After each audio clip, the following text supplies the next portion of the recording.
If you want your husband to be more attentive, more involved, more loving, but all you can do is yell at him, don't miss today's Building Relationships with Dr. Gary Chapman. The truth is, I seldom cheered for Dave because I thought he doesn't need that. Everybody else is telling him all these great things, not knowing that my words were some of the most powerful words in his life. When your wife, who sees all the good and the bad and the ugly, says, I'm with you and I believe in you, oh, that's powerful. God has given wives that power.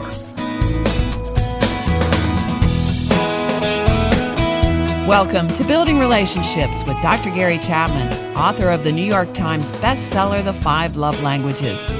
Today, co-hosts of Family Life Today, Dave and Ann Wilson, will give marriage-changing advice for wives. And the advice is not to yell louder. No, there's a better way, and you're going to hear about it today. If you go to buildingrelationships.us, our featured resource right there is the book written by Ann Wilson, along with her husband, Dave, How to Speak Life to Your Husband when all you want to do is yell at him. Just go to buildingrelationships.us. And Gary, you have said through the years that when a marriage is in trouble or there's a struggle there, somebody has to be the first to make a change. And often that's the wife who sees that the marriage is not what it could be. Well, I think that's true, Chris. Not always. Sometimes it is the husband, but I've experienced that more likely than not it's going to be the wife, who says, I've got to have help, I've got to do something, and she may reach out to a counselor or talk to him about going for counseling and that sort of thing. So I am really, really excited about our talk today with Dave and Ann because I think this book's going to help a lot of wives and husbands for that matter. I do too. Let's meet, if you haven't met them before, Ann and Dave Wilson, best-selling authors, former co-founders of Kensington Church, former chaplains for the Detroit Lions. They now serve as Family Life Today radio and podcast hosts, as nationally known speakers on marriage as well. Ann and Dave have been married for more than 40 years, and they have 3 grown sons, a multitude of grandchildren. And if you go to buildingrelationships.us, you'll see the featured resource, How to Speak Life to Your Husband when all you want to do is yell at him. Just go to buildingrelationships.us. Well, Dave and Ann, welcome back to Building Relationships. We are glad to be with you. We always love being with you, Gary. Well, Ann, talk about that dynamic of a wife realizing that there's more to marriage and wanting things to change. Do you think it's more often the wife than the husband, what Chris was asking me, that wants the change or takes initiative? From what we've seen and experienced, because we've been speaking at conferences for over 35 years, and generally speaking, not always, but generally, yes. And I think part of that is because we as women tend to be more locked into the relationships around the home. And what I've seen, especially in our relationship, is Dave, he's kind of, he's more aware outside of his career of what's going on, ministry. Now be nice. I am being nice. But it seems like I'm the one that is kind of like noticing and the things at home that maybe, or even the relationship of what could be better. I mean, Gary, you might remember in our first book, Vertical Marriage, I thought on our 10-year anniversary, our marriage was a 10. I thought we're great. And I found out on that date, she said, we're not even a 1. We're a -5. No, I said a 0.5. So I think women really are much more intense. They know what's going on. Well, in the opening of your book, you talk about how criticism affected your own marriage. So tell us what happened. Yeah. And here's what has happened. Like Dave, every marriage has, as you guys all know, and your listeners probably do too, every marriage has peaks and valleys. And Dave and I have gone through some valleys. But at this phase of our marriage, back when we were probably married between 15 and 20 years, it's just a busy stage of life. Got kids in school, you're running all over the place. And one of the things that happened was I was asked to come to speak to a women's group at our church of young moms. And so I was so busy, I said, Dave, you should come with me. The women will love it. You're the pastor. If you come, they're going to love it. So we get up there and Dave starts just going off on things that I had never heard him share in our lives, in our marriage. And he says, women, I don't even know if you understand what it's like for us as guys, because usually we have someone, a parent, a mom or a dad, somebody saying, good job when we're little. Hey, you're good at that. And then we get older and we find out what we're passionate about, what we're good at. And we have a coach or a teacher saying, good job, you're great. And he said, I played college football. So on Saturdays, I have people cheering for me in the stands. He said, and then I meet Ann, and basically she says, of all the men in the world, I choose you, Dave Wilson. You're the man. And she's cheering for me. And Gary, I'm sitting on this stool in the back thinking, I've never heard him share any of this. That's so interesting. But then he drops this bomb and his tone shifts and he gets quieter and he says, but then when we've been married a while, it feels like when we walk in the door at the end of the day, all we hear is boo, boo.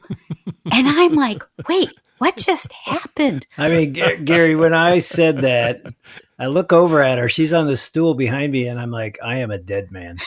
I have never said this to her. I'm saying it to a couple hundred women, and she doesn't even. And we get in the car, and she's like, "You think I boo you? I am helping you." I honestly thought, I see all these things about you, and I can see what needs to be fixed and help you to be better. And I truly think most women feel the same. We see these things and we think, oh, I could help you to be better if you change this and you don't do this and you say it like this. And so I said to him, like, Dave, I am helping you. And he said, do you think it's working? And I said, no, it's not working. That's why I have to say it so often. And he said, all I know is this, Ann, it feels like you are always trying to tweak me, fix me, help me, change me. You compare me to other people, other dads, other men. He goes, I just feel like you don't really like me. Whew. And that was big. When I got home, I went before God and I said, first of all, I vented to God, which is okay to do. Like, Lord, can you believe that? But then I asked him that question, like, God, do you think I boo Dave? And I felt this confirmation in my spirit of start paying attention to your thoughts and start paying attention to your words. And Gary, the truth is, I seldom cheered for Dave because I thought he doesn't need that. Everybody else is telling him all these great things, not knowing that my words were some of the most powerful words in his life. Wow. I have an idea that some couples listening to us right now are identifying with what you're saying. Now, the title of your book uses the phrase, speak life. What does that look like practically? Well, Proverbs 18:21 says the tongue has the power of life and death. And then Proverbs 16:24 says gracious words are a honeycomb, sweet to the soul and healing to the bones. And those are pretty graphic terms and words. And I really think what happens when we speak words of affirmation, words of gratitude, words of thankfulness, and this is true for anybody in our homes, our families, words that build up rather than tear down, that brings the soul life. And it feels good, doesn't it? Absolutely. Yeah. And, Gary, I can add, the book's sort of a memoir. It's my memoir. Because it's sort of this journey that it wasn't just Ann, we both went on, and it didn't change in a day or a week or even a month, over years. She is my greatest cheerleader. It's amazing. There isn't a day that goes by in my life that she doesn't speak life and affirmation and belief in me. And when she first started doing it, I just looked at her like, you don't really think I'm a good husband. You just said I am, but you don't think that. You've never said that before. So I didn't believe it. But over the years, it's like, oh my goodness, she really thinks I'm a good man. And it motivates me to be even a better man, because critique and discouragement doesn't motivate. Encouragement and affirmation does. And at the same time, we are not saying you don't speak truth, because there are times you need to say some hard things. But if that's all you're saying, all he hears is boo. But if you're speaking life and affirmation and belief, and then you have to come in and say, hey, there's something I need to say that you're not going to like, but I need to say it, he's going to receive that, and it's going to make him a better man. But we still need to package it in a way that our spouse can hear it. Like, our words shouldn't be demeaning or name calling. We still have to do it in a way that honors the other person. Yeah. So why doesn't nagging or yelling at your husband achieve a desirable result? Yeah, why doesn't it, Dave? I mean, you're the expert, Gary. I mean, it's just, it demotivates. Yeah. I mean, Anne thought, and we talked to so many wives that feel the same thing. It's like if I prod him, it's gonna make him say, I'm gonna step up and do what she asks. That I'll show you. I'll Yeah. show you. Yeah. That's what I thought. Oh, he's going to get motivated like a coach. Oh, I'll show you, coach. And it just didn't work that way. And I found, especially at that time of our marriage, that I was spending a lot of more time away from the home than in the home. And again, I'm not blaming Ann, but I felt like out there, they think I'm good. I come home and she thinks I'm bad. I'll say, see you later. I'm going back to preaching. I'm going back to leading this Bible study. And nobody says no in ministry. They all want you to serve. And so I found that I was running away from home. I'll tell you what, I am running home now because she believes in me and she speaks life to me and she thanks me. And it goes both ways. Women aren't motivated by criticism either. It's just the way we're wired. It's like, speak life and that will bring life to the person you're speaking life to. And Gary, this is so embarrassing, but I've talked to some friends and other women too. And if you would have asked me, Ann, why didn't you speak words of life and encourage Dave? What I would have said was, because I don't want him to think I'm satisfied with where we are right now. If he hears me say, hey, you're a great man or you're good or whatever, he'll think I'm satisfied. And then he'll remain where he is or get lazier and not try to be better. It's so counterintuitive and so wrong in that thinking, because think about that. I just feel like there's an enemy too that wants us to speak death words, like you're not good enough, you're not measuring up. And this is our best friend. This is our partner. If anybody should be lavished with words of life and affirmation, it should be the people that we're living with under the same roof. And I want to ask you, did you really yell at Dave? Yeah, she did. I'll answer that for her. She could be a feisty girl. Okay, you guys, I didn't think I was yelling. I thought I was like motivating or being passionate. I don't think I yelled that much, but you probably heard it as that. But you know what, Gary, I don't think some women do yell. I think they bottle it up inside. But it's interesting, at the Arbor Institute, they say that researchers studied a person's way of being, which means like the energy or the feel that they give off, that people actually instinctively feel and respond to your way of being toward them more than your behaviors or your words. She definitely had a way of being. And a roll of the eyes, a dismissal. And I do the same thing. We've all done it. But it's just as powerful as a word, just a look. Like, I'm disappointed in you again. And I thought I was being very sophisticated in kind of my motive. I call it motivation. He would call it booing. I would say things like, wow, I just talked to Paula today. And that Steve is reading the Bible to his kids every single night. That always works when you compare your husband to another husband. That really motivates. And you know what Dave said? Well, maybe you should just have married Steve. Too bad I'm not as great as him. Oh.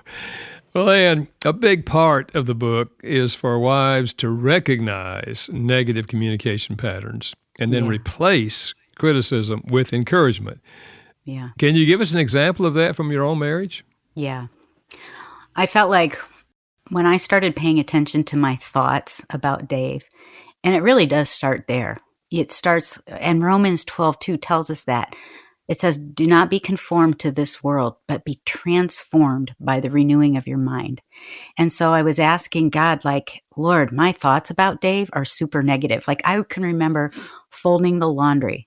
And we're all learning so much now about brain science. And we know that we create neurological pathways. And the pathway that I had created about Dave, it's the same old conversation. I get in a rut and I start complaining about him in my mind. He's not home. He's never home. Everything is more important to me. He's on his device. He gives more energy outside the home than inside the home. He's not leading spiritually. I mean, the list just kept going on. And I would get in that spiritual rut of thinking those negative things. One time I was folding clothes and I felt God impress me of saying, what would happen if you prayed for him as much as you complained about him? Mm-hmm. And so I think, and Paul tells us, take every thought captive. And so I started trying to do that.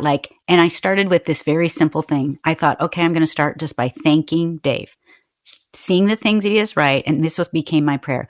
Jesus, show me the greatness in Dave. Yeah, I can tell you one night I came home late after preaching and being on the sideline with the Lions, so a long weekend. And I just said to her as I was crawling into bed, I've been getting a lot of critiques lately about my sermons. And I really was just ready to go back to sleep. And I'll never forget how she responded. It was so different than what I had previously expected. Well, that's because I'm a verbal processor. So if I think it, I generally would say it. But I also felt like God gave me some other instructions. I felt like he was saying, and ask me a few questions before you say anything. First of all, ask this question. And I think this is helpful maybe for your listeners too. Should I say this? And so it's this quick prayer. Lord, should I say it? And then the next prayer. And then I felt like I should say, and Lord, here's my next prayer. Is now the time? And how should I say it, if anything? And so when Dave said, I feel like I've been getting these critiques, here was my prayer. Lord, should I say what I thought, which was, here was my thought. If you would spend more time studying the scriptures, I think your sermons would be way better. So I say, God, should I say that? No. And then I said, should I say anything right now? And this thought popped into my mind. And so this is what I said. I said, wow, Dave, I can't imagine what it's like to be you. You have thousands of people dependent on your walk with God. That must be an incredibly weighty thing for you to carry every single day. Mm-hmm. And then there was silence. And then he pulls me over to himself and he whispers in my ear, you are my life. Mm-hmm. And that's the power of one, you're bringing God into it, saying a quick prayer, and it takes a second, a quick prayer. And yet God can bring us together instead of saying, well, if you just spend more time studying the scriptures, that would have been terrible. And I also think it just displays the power that God has given women and given wives. Mm-hmm. Those words from a wife to her man, they're powerful. Somebody else says that to me. I smile and say thank you. But when your wife, who sees all the good and the bad and the ugly, says, I'm with you and I believe in you, oh, that's powerful. God has given wives that power. I got to ask you then, Dave, because that's a hallmark moment. It's like I can see that. I can see that in a movie somewhere or in a romance novel. You are my life. But what was it that allowed you to get to that place of the heart where you're struggling with, the negative feedback that you've gotten? She says that, and that was speaking life to you. How did you reciprocate then and move that back to her? Well, it's interesting. In that moment, I didn't think, hey, I'm going to grab her and say, you are my life. I just did, because her words, and really, I think the fact that she's my partner, she sees behind the curtain. She gets me. What I carry and others don't. And so I think for husbands, in some ways, for us to help our wives is we need to be vulnerable with our struggles, with our weakness, with our fears. I think sometimes we put up this mask of I'm a man and I've got this figured out and I got it all together. And we don't, and we're scared, and we're, in some ways we're little boys that still are saying, hey, do you see me? Am I doing a good job? And so when we let down that guard to our wives and say, here's something I'm struggling with, or here's a fear I have, it lets them in like, oh my goodness, he needs me. I need her. And so I think for men, put down that facade or that shield and be vulnerable and honest with your wife, and she will be drawn to you, not pushed away by you. She'll be like, he needs me. And we try to act like we don't need anybody. And we need Jesus, first of all, but he also created us in a way we need community. We need other people. First of all, our spouse, and then others. I need men in my life. She needs women in her life. We need couples in our life. And I think many men don't tell their wives what they're feeling in terms of, like Dave had never told me that he feels like I boo him. Yeah. But had he come to me and said, Ann, I feel like I'm failing you. It feels like you're not happy, and it makes me want to pull away because I feel like I'm continually failing and letting you down. I think if he would have said that, and we could have had a deeper, and if he said, it feels like I'm feeling discouraged by your words, and I don't know what to do about that. And part of me thinks, looking back, I was afraid to do that with her because it was so intimate. But to do it on a stage with a couple hundred women, that was easy. And I shouldn't have done it that way, but that's how it came out. And it's because I think I was afraid. It's easier to do that on a stage than it is in your kitchen. Yeah.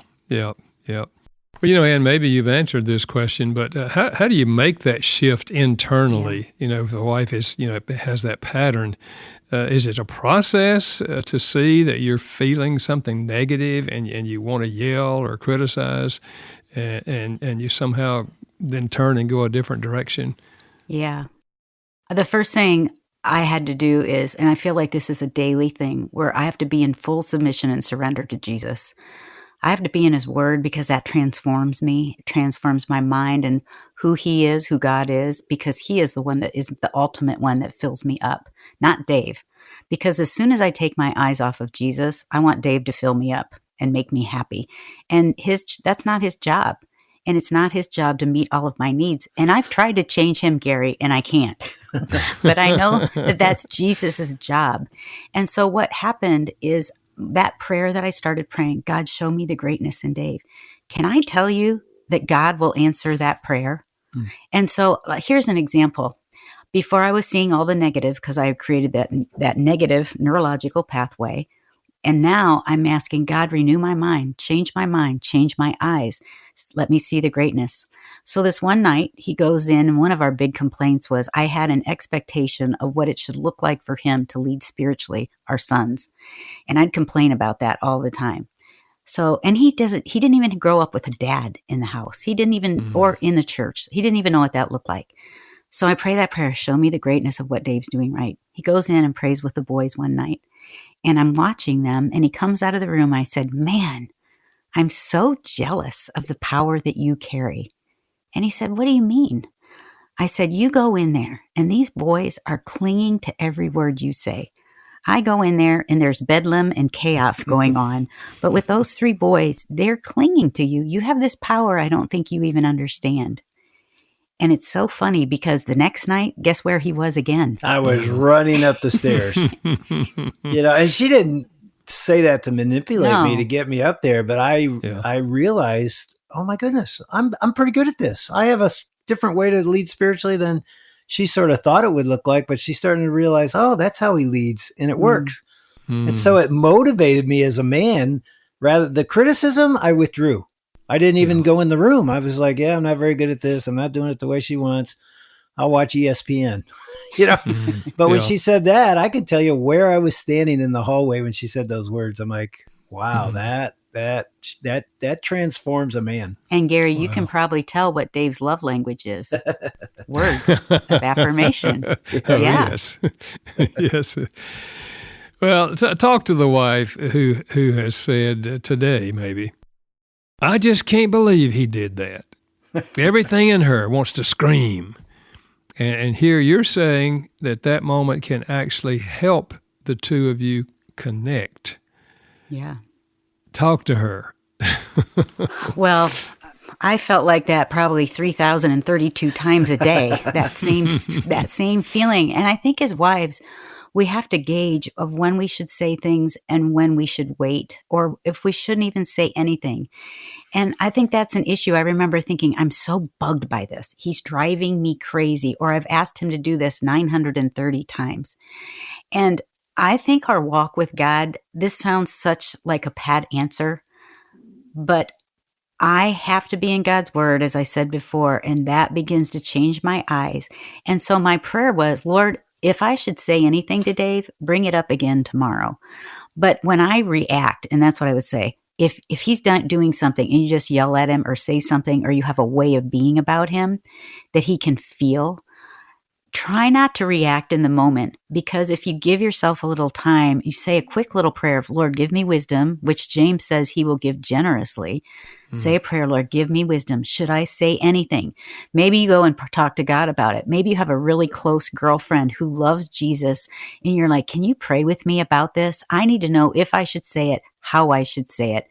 Because you know this, Gary, you've heard it with the John Gottman, their institute, that it takes 5 positives to negate one negative. And so I think we just have to fill each other's tanks up with positive, so that if we're going to make a withdrawal of a negative, we still wrap it in love and we can say it. But think through, how should I say this? And how can he hear it in a way that he really does get what I'm communicating?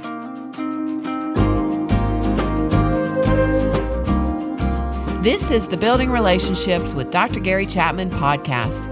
Ann Wilson has written our featured resource today along with her husband Dave. It's titled How to Speak Life to Your Husband When All You Want to Do Is Yell at Him. Find out more at Building Relationships. Find out more at 5lovelanguages.com. Plus, you can take a free assessment of your love language there and see when Gary is coming to your area for a seminar. Just go to 5lovelanguages.com.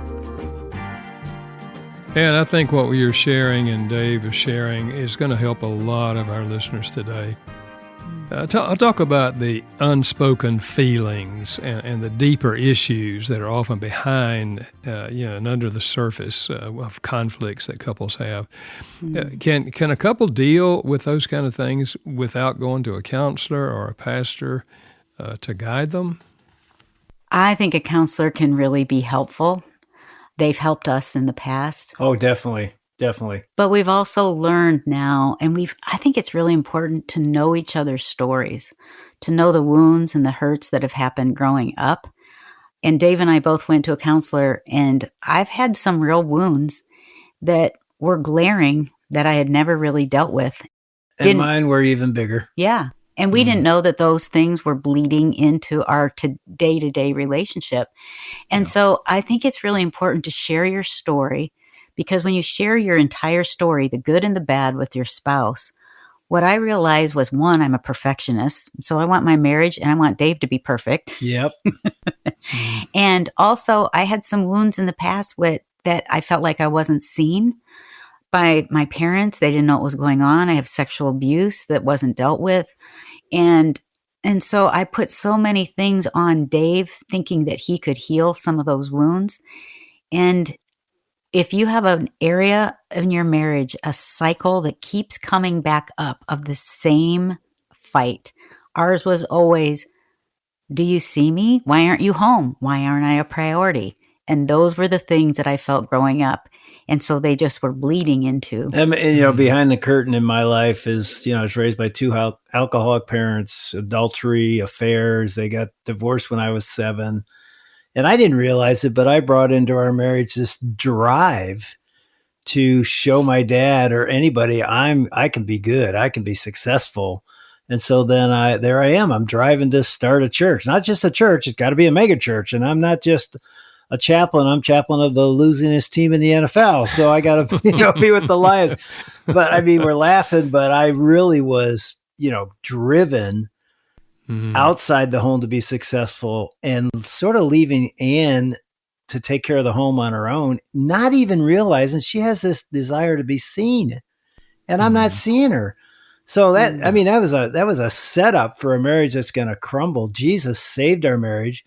And again, sitting down with a Christian counselor who can help you identify some of the luggage that you bring into your marriage, you got to process that. If you don't process it in a healing way, it can destroy your marriage. And so I think it's really important to have community and a counselor and a good church so you can navigate that with others.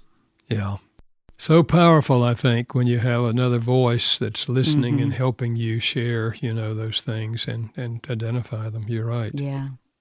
So you talk about the power of thought and how what you think shapes your behavior toward your spouse. Are there practical exercises for couples to get out of the negative patterns? Yeah, I think this is interesting. There's Dr. Helen Fisher who works with brain scans to study happily married couples. So she studied couples that had been married more than 20 years, and both the husband and the wife said they were madly in love. And what she did was she studied 3 areas of the brain, and one area is responsible for a phenomena called positive illusion, focusing on what you like about your spouse. I thought this was fascinating because there's also a negative illusion, that all you see is the negative. And I talked about that a little bit, but I think that we can train our brains. And so when Paul says to take every thought captive, if I would get in my cycle of starting to meditate on Dave's negatives, I would say, Jesus, I'm not going to go there. And it felt like denial, like, no, I should just think about it. No, create a new pathway, and you pray for your spouse. You look at things different. You don't entertain that constant negative thought pattern. And when I remember hearing about this positive illusion, and I thought, well, these are people that are like just ridiculous. They're not seeing the truth of the relationship, because I would say Dave sees me as being better than I am. I do. And I would say I was in the past seeing Dave worse than what he was. And so that way of thinking changes us. And so I thought, what am I supposed to deny these negative feelings? No, you're going to talk to God about it, but you're going to also begin training your mind to see the good things and thinking about it's the scripture. Think about what is good and lovely. And by the way, we haven't said this the whole interview yet. We are definitely not saying if you're living with an abusive man who's abusing you physically or verbally, or a bad man, we are not saying, hey, just speak life. Right. Positive illusion. It's like, no. You need to get safe. You need to take some steps and get some people around you to help save this marriage. But so this is for a good-willed man who's just like me, clueless, just, missing it. Yeah. You can literally change your marriage by what we're talking about. But if you're in trouble, you need to get help. And Gary, around that time, I started going through the 1-year Bible. I'm on year number 18 now of reading the whole Bible through in a year. And that has probably changed me more than anything else that I've ever done, because now I'm seeing God properly for who he is. And I can see others the way God sees them. And it helps me. And I remember even memorizing Ephesians 4:29.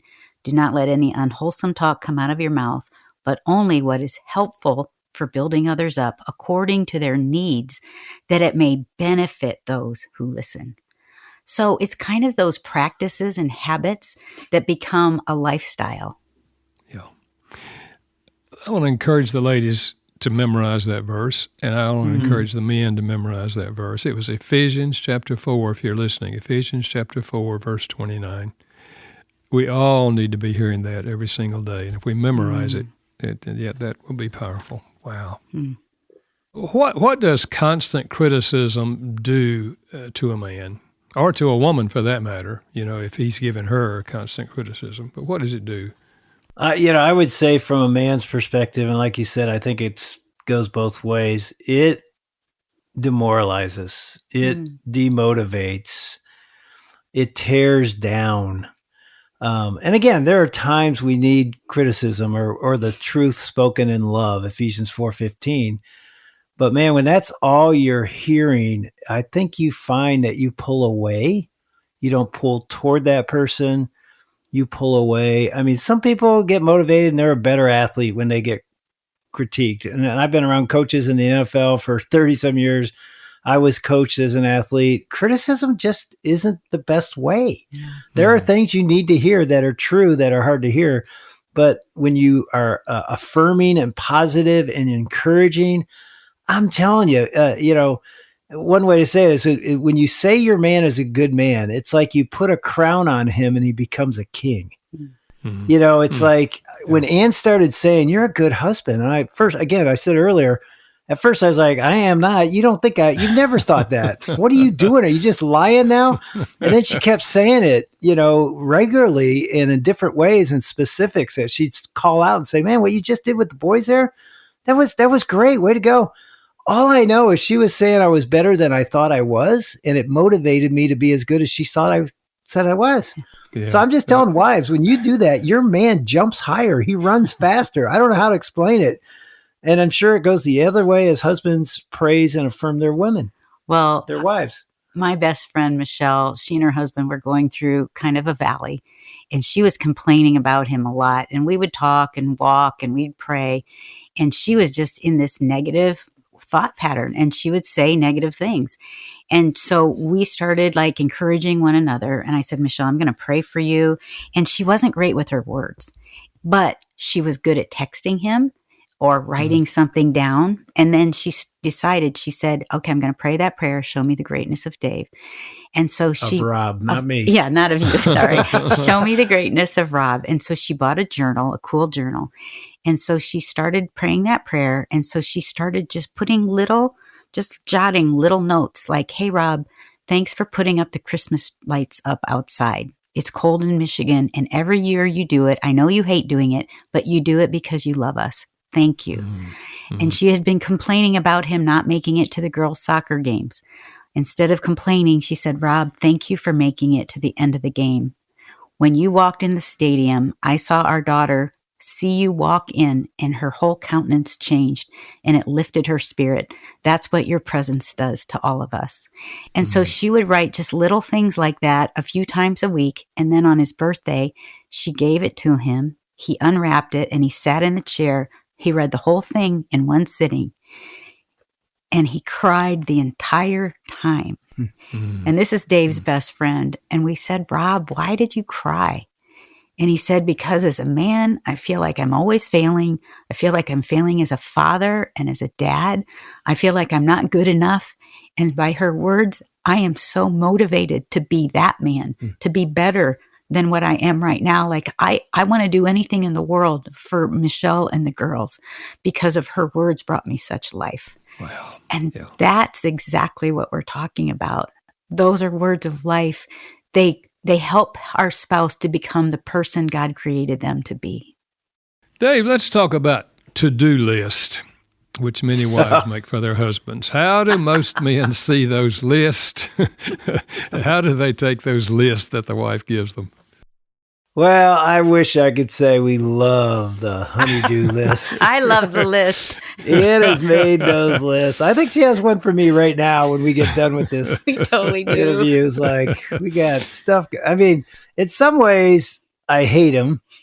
And in other ways, I know that it really makes her feel loved and seen and appreciated and a priority. Even though I hate them, I think I need to do them. And the thing I hate is when, she asked me to do something and I think it means today or in the next 5 hours. And she meant in the next 5 minutes. And she comes walking back in. What are you doing watching ESPN? I'm like, oh, you wanted that done right now? And then I'll roll my eyes and go do it myself. That's that way of being. And so I would say to the guys, man, if you can check off one or two every day, every day. How about once a week? Okay, I'm going back to that. Once a week. That's even better. Well, Gary, what do you think of the honey-do list?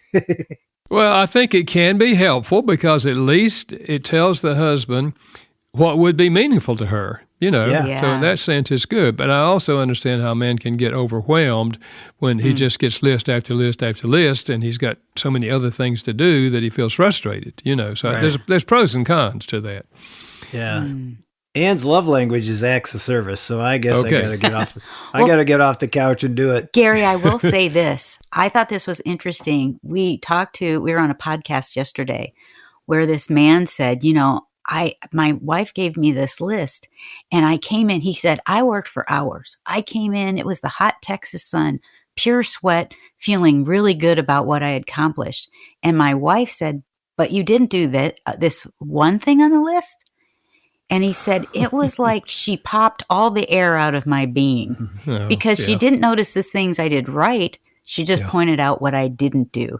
And so I think with our lists, we have to be really careful with that, of how we encourage them and maybe ask, how can I help you with the list? Maybe that would be a good question. Yeah. Now, respect is crucial to marriages. So how do couples rebuild respect after there's been a lot of negative, things spoken to each other? I mean, I would say on one side, if you are disrespecting your husband or your wife because of something they've done, where they betrayed your vows or broken a promise, then it's on the spouse who sinned or broke that promise to earn back Is that trust or respect? that trust and respect. It's very closely the same thing, but yeah, it's on me. If I've broken that trust, I've got, trust is built over decades and it's gone in a second. And it's going to take, days, months, years to rebuild. So you build that back. And in some ways, you give respect and love unconditionally, but it's also, I would say to the husbands, be respectable so that she gives it in one sense. And I'd also say to us, well, we give it as well because God gives us what we don't deserve. So we bless, but you want to live in a way that is respectable or trustable. And you do that, Dave. One of the things, and that word today feels rebellious. It feels like we're in a culture and a time where respect feels like it should be earned. I'm not going to give it to you unless you earn it. But really, God does continue to love us, pursue us, respect us, and lift us up in the midst of our sin.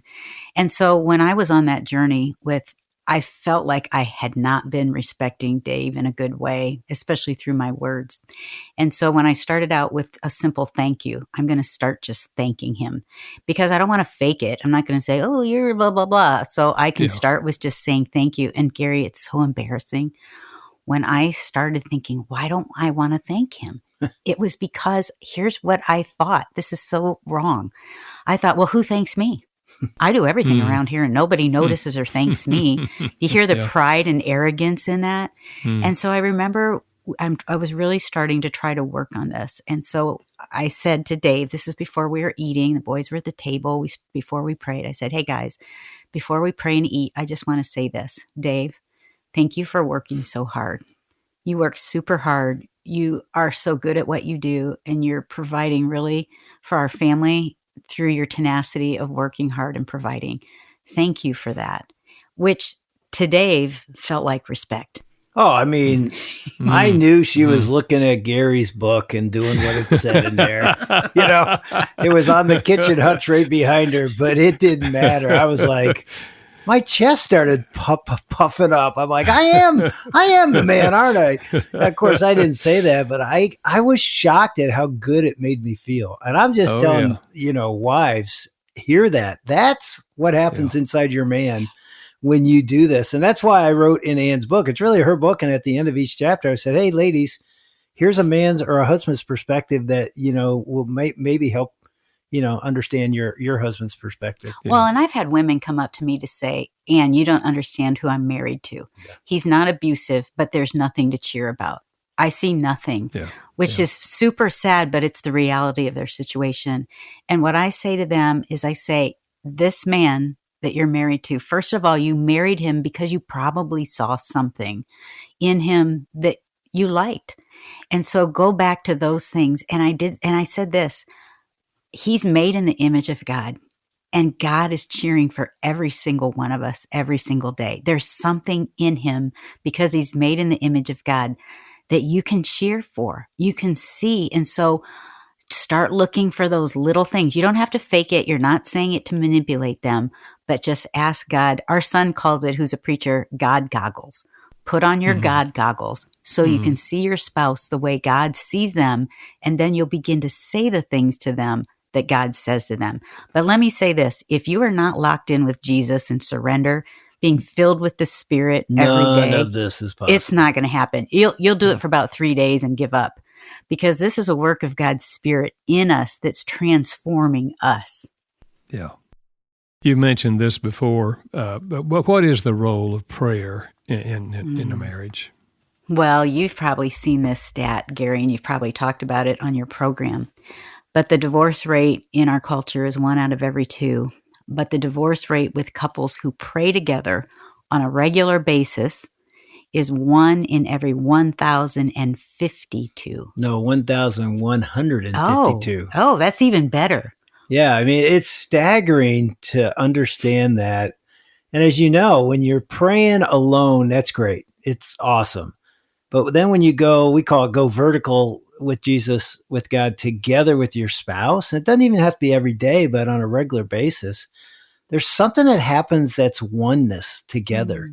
again, do it, alone. But man, when you bring your spouse in together, we've many times spent years on our knees at the foot of our bed before we crawled in bed at night. In fact, we need to get back into doing that. Know, but it's hard to pray when you're mad at each other. Oh, yeah. I do not want to pray at all. And sometimes if Dave would fall asleep, I would think, well, he's falling asleep. It's his job to pray. I would think something like that. And can I just say, Satan wins in those situations because if one person prays, maybe you have a spouse that won't pray. It's okay. Even if you say, Jesus, thank you for today. We need your help. That could be your prayer every night. Or, Lord, thank you for my spouse. Help. Even though they're driving you crazy, thank you for my spouse. Help us. Amen. Yeah. It could be that quick.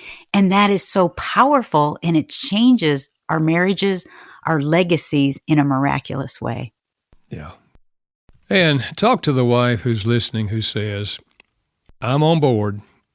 I want to relate better with my husband. What advice would you give her? Well, first of all, if you're saying that, I'm so excited for you. This is a journey that for me has taken years. And I get teary thinking about where I would be had I not gone on this journey. And I think Dave we would have just been so isolated because he would have continued to move away and push away from me. We'd be in the same house, but we'd be very separate in our intimacy with our relationship. And so, way to go. And I would say, cling to Jesus. As Dave said already, get in a church, find some women. I want to put this, we're trying to create this book into a small group. Even if you hear this and you think, I want to do this, get a friend, grab a friend and say, do you want to read this with me together? And let's commit to being in the Word. It could be that you're on a Bible app. And if you have little kids, listen to the scriptures every day. Just put it on the car, put it somewhere that you can hear, even if it's a few verses a day. And then go through this with somebody and ask God to change you. Because it's easy to see, as Matthew in the Bible says, the splinter in our spouse's eye when we might have a log in our own eye.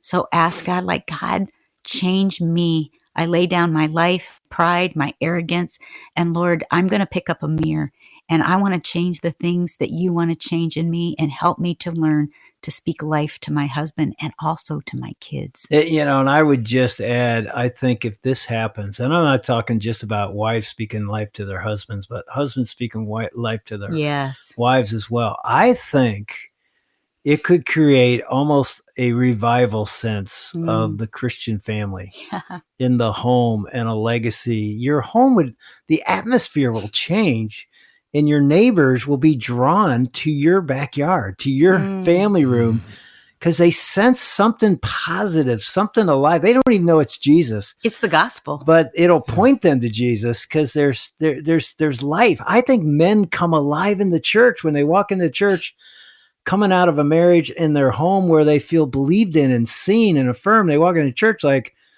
okay, what do you need me to do? I'm a powerful man. How do I know that? My wife just told me that all week. There's something so powerful that happens in the soul of a man when he comes alive because he has a woman beside him that believes in him. And everything I'm saying goes the other way too. Mm-hmm. Yeah, when a wife feels seen and believed by her man, she becomes the woman God created her to be. We have a powerful role in each other's lives that we can use to build up or tear down. And I'm just saying, God has given us this influence and this power, especially you wives. Man, he wants to do something powerful in and through you. Well, Dave and Ann, I want to thank you for being with us today, and thank you for writing this book. I mean, you've gone through it, you've lived it, now you're writing it in an effort to help other people. And I think this book's going to help anyone who will pick it up and read it. And I would encourage pastors and others to let their congregations know about this book, because I think it's dealing with really, really crucial issues in a marriage. So, again, thanks for all that you're doing, and God bless you. Thank you, Gary. You're one of our great heroes. Yeah, we love you and appreciate you, and thank you. You too, Chris.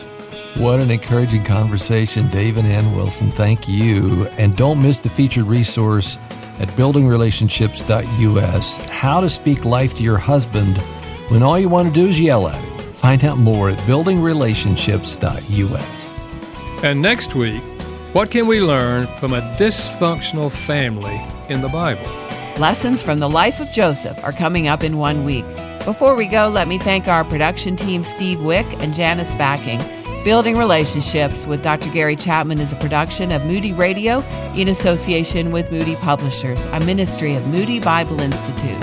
Thanks for listening.